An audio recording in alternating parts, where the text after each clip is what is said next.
The Theory of Moral Sentiments by Adam Smith. Part 3. Of the foundation of our own judgments concerning our own sentiments and conduct, and of the sense of duty, consisting of one section. Chapter 6. In what cases the sense of duty ought to be the sole principle of our conduct, and in what cases it ought to concur with other motives.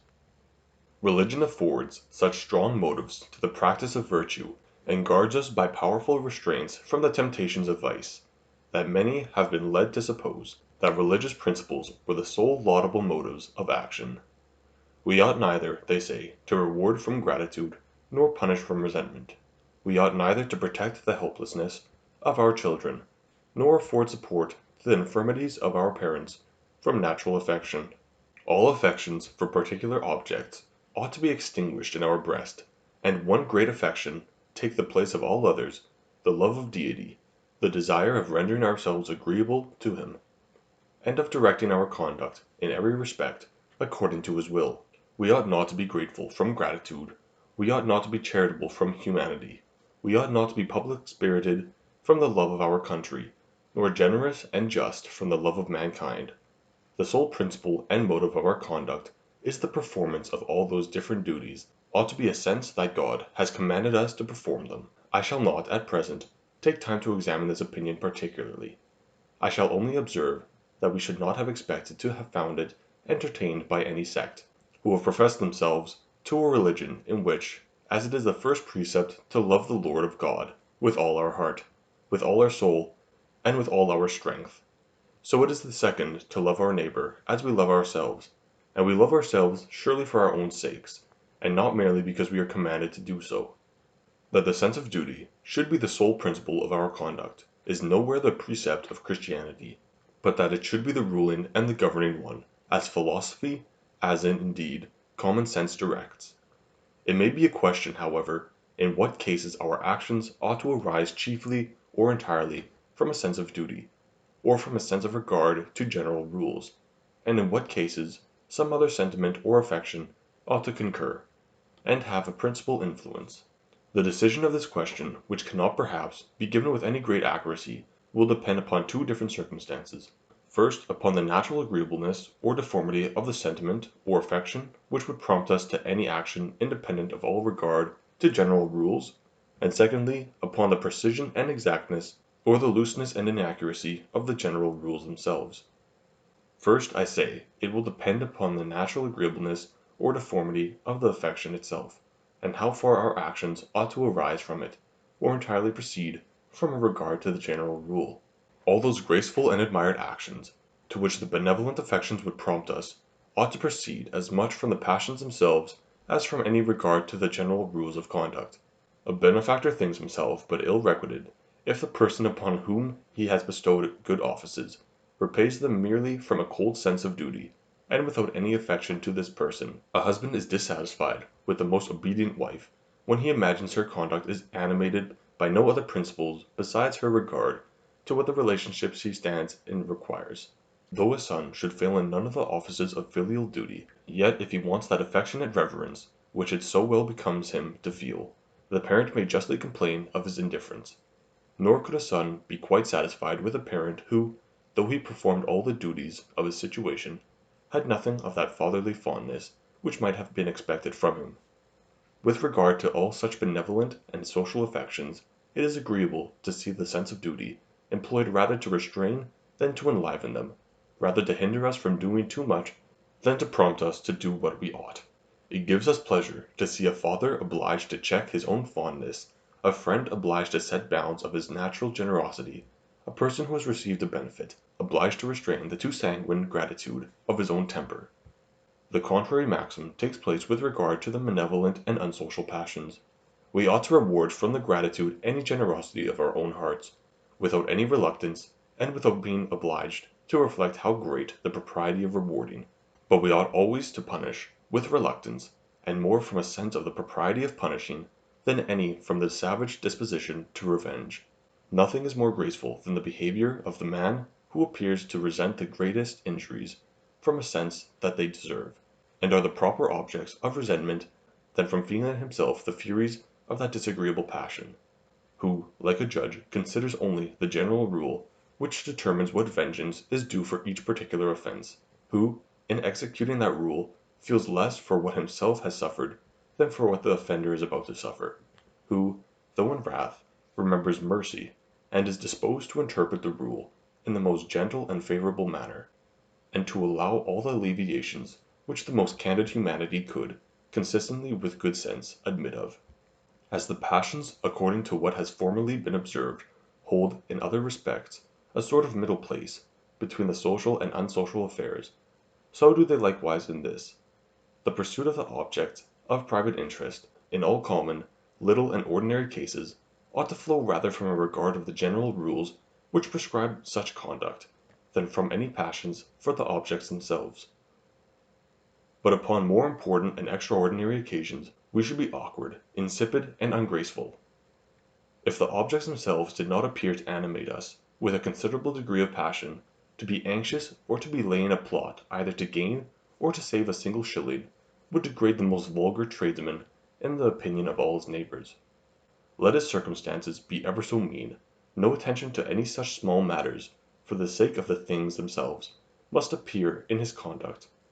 His situation may require the most severe economy and the most exact assiduity, but each particular exertion of that economy and assiduity must proceed, not so much from a regard for that particular saving or gain, as for the general rule which to him prescribes, with the utmost rigor, such a tenor of conduct. His parsimony today must not arise from a desire of the particular threepence which he will save by it, nor his attendance in his shop from a passion for the particular tenpence which he will acquire by it. Both the one and the other ought to proceed solely from a regard to the general rule, which prescribes, with the most unrelenting severity, this plan of conduct to all persons in his way of life. In this consists the difference between the character of a miser and that of a person of exact economy and assiduity. The one is anxious about the small matters for their own sake, and the other attends to them only in consequence of the scheme of life which he has laid down to himself. It is quite otherwise with regard to the more extraordinary and important objects of self-interest. A person appears mean-spirited who does not pursue these with some degree of earnestness for their own sake. We should despise a prince who was not anxious about conquering or defending a province. We should have little respect for a private gentleman who did not exert himself to gain an estate, or even a considerable office, when he could acquire them without either meanness or injustice. A member of Parliament who shows no keenness about his own election is abandoned by his friends as altogether unworthy of their attachment. Even a tradesman is thought a poor-spirited fellow among his neighbors who does not bestir himself to get what they call an extraordinary job or some uncommon advantage. This spirit and keenness constitutes the difference between a man of enterprise and the man of a dull regularity.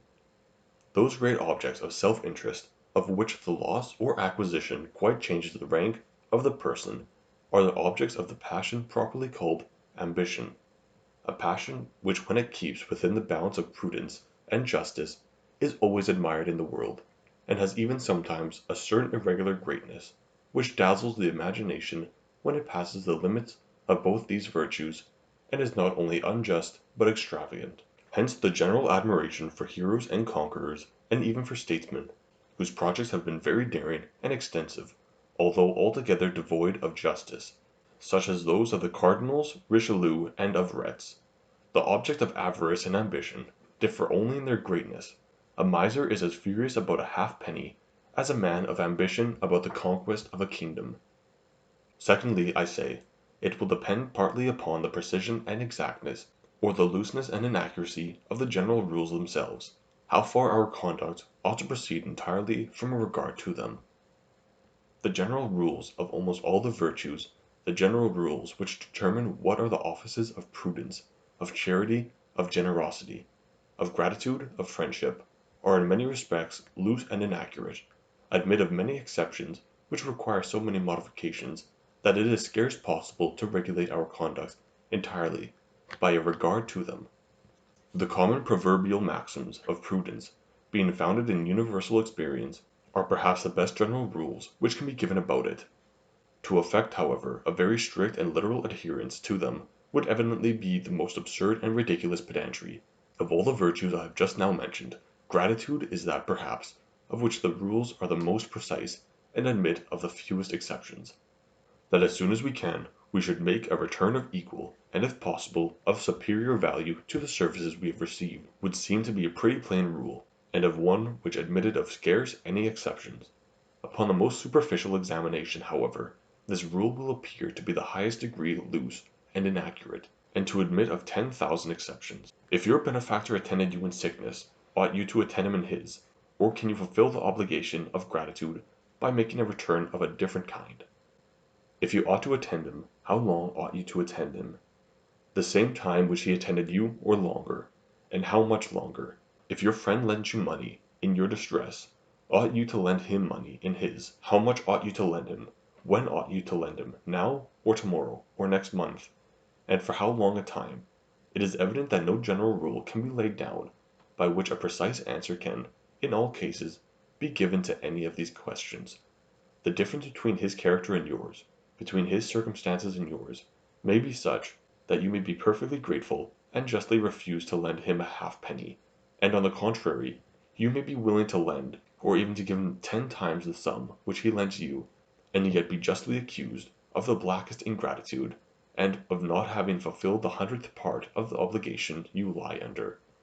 As the duties of gratitude, however, are perhaps the most sacred of all those which the beneficent virtues prescribe to us, so the general rules which determine them, as I said before, the most accurate.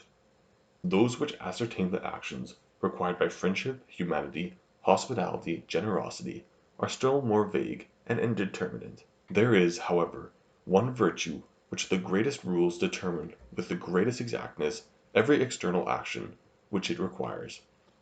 This virtue is justice.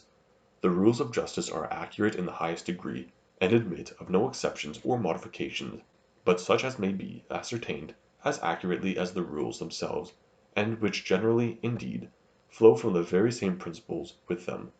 If I owe a man £10, justice requires that I should precisely pay him £10, either at the time agreed upon, or when he demands it. What I ought to perform, how much I ought to perform, when and where I ought to perform, the whole nature and circumstances of the action prescribed, are all of them precisely fixed and determined. Though it may be awkward and pedantic, therefore, to affect too strict an adherence to the common rule of prudence or generosity, there is no pedantry in sticking fast by the rules of justice. On the contrary, the most sacred regard is due to them, and the actions which this virtue requires are never so properly informed as when the chief motive for performing them is a reverential and religious regard to those general rules which require them. In the practice of the other virtues, our conduct should rather be directed by a certain idea of propriety, by a certain taste for a particular tenor of conduct, than by any regard to a precise maxim or rule, and we should consider the end and foundation of the rule more than the rule itself. But it is otherwise with regard to justice. The man who in that refines the least, and adheres with the most obstinate steadfastness to the general rules themselves, is the most commendable and the most depended upon. Though the end of the rules of justice be to hinder us from hurting our neighbor, it may frequently be a crime to violate them, though we could pretend, with some pretext of reason, that this particular violation could do no hurt. A man often becomes a villain the moment he begins, even in his own heart, to chicane in this manner. The moment he thinks of departing from the most staunch and positive adherence to what those inviolable precepts prescribe to him, he is no longer to be trusted, and no man can say what degree of guilt he may not arrive at. The thief imagines he does no evil when he steals from the rich what he supposes they may easily want, and what possibly they may never even know has been stolen from them. The adulterer imagines he does no evil when he corrupts the wife of his friend, provided he covers his intrigue from the suspicion of the husband, and does not disturb the peace of the family. When once we begin to give way to such refinements, there is no enormity so gross of which we may not be capable. The rules of justice may be compared to the rules of grammar, the rules of the other virtues to the rules which the critics lay down for the attainment of what is sublime and elegant in composition. The one are precise, accurate, and indispensable, the other are loose, vague, and indeterminate, and present us rather with a general idea of perfection we ought to aim at, than afford us any certain and infallible directions for acquiring it. A man may learn to write grammatically by rule, with the most absolute infallibility, and so, perhaps, he may be taught to act justly. But there are no rules whose observance will infallibly lead us to the attainment of elegance or sublimity in writing, though there are some which may help us in some measure to correct and ascertain the vague ideas which we might otherwise have entertained of those perfections. And there are no rules by knowledge of which we can infallibly be taught to act upon all occasions with prudence, with just magnanimity, or proper beneficence, though there are some which may enable us to correct and ascertain, in several respects, the imperfect ideas which we might otherwise have entertained of those virtues. The imperfect ideas which we might otherwise have entertained of those virtues. It may sometimes happen that the most serious and earnest desire of acting so as to deserve approbation, we may mistake the proper rules of conduct, and thus be misled by that very principle which ought to direct us. It is in vain to expect that in this case mankind should entirely approve of our behavior. They cannot enter into that absurd idea of duty which influenced us, nor go along with any of the actions which follow from it. There is still, however, something respectable in the character and behavior of one who is thus betrayed into vice by a wrong sense of duty, or by what is called an erroneous conscience. How fatally soever he may be misled by it, he is still with generous and humane, more the object of commiseration than of hatred or resentment. They lament the weakness of human nature, which exposes us to such unhappy delusions, even while we are most sincerely laboring after perfection, and endeavoring to act according to the best principle which can possibly direct us. False notions of religion are almost the only causes which can occasion any very gross perversion of our natural sentiments in this way, and that principle which gives the greatest authority to the rules of duty is alone capable of distorting our ideas of them in any considerable degree. In all other cases common sense is sufficient to direct us, if not to the most exquisite propriety of conduct, yet to something which is not very far from it, and provided we are in earnest desirous to do well, our behavior will always, upon the whole, be praiseworthy. That to obey the will of the Deity is the first rule of duty, all men are agreed, but concerning the particular commandments which that will may impose upon us, they differ widely from one another. In this, therefore, the greatest mutual forbearance and tolerance is due, and though the defense of society requires that crimes should be punished, from whatever motives they proceed, yet a good man will always punish them with reluctance, when they evidently proceed from false notions of religious duty. He will never feel against those who commit them that indignation which he feels against other criminals, but will rather regret and sometimes even admire their unfortunate firmness and magnanimity, at the very time that he punishes their crime. In the tragedy of Mahomet, one of the finest of Mr. Voltaire's, it is well represented that what ought to be the sentiments for our crimes which proceed from such motives. In that tragedy two young people of different sexes, of the most innocent and virtuous dispositions, and without any other weakness except what endears them the more to us, a mutual fondness for one another, are instigated by the strongest motives of a false religion, to commit a horrid murder that shocks all the principles of human nature. A venerable old man, who has expressed the most tender affection for both of them, for whom, notwithstanding he was the avowed enemy of their religion, they had both conceived the highest reverence and esteem, and who was in reality their father, though they did not know him to be such, is pointed out to them as a sacrifice which God has expressly required at their hands, and they are commanded to kill him. While they are about executing this crime, they are tortured with all the agonies which can arise from the struggle between the idea of indispensableness of religious duty, on the one side, and the compassion, gratitude, reverence for the age, and love for the humanity and virtue of the person whom they are going to destroy, on the other. The representation of this exhibits one of the most interesting and perhaps the most instructive spectacle that was ever introduced upon any theatre. The sense of duty, however, at last prevails over all the amiable weakness of human nature. They execute the crime imposed upon them, but immediately discover their error, and the fraud which had deceived them, and are distracted with horror, remorse, and sentiment. Such is our sentiments for the unhappy Cid and Palmyra, such ought we to feel for every person who is in this manner misled by religion, when we are sure that it is religion which misleads him, and not the pretense of it, which has made a cover to some of the worst of human passions. As a person may act wrong by following a wrong sense of duty, so nature may sometimes prevail, and lead him to act right in opposition to it. We cannot in this case be displeased to see that motive prevail, which we think ought to prevail, though the person himself is so weak as to think otherwise.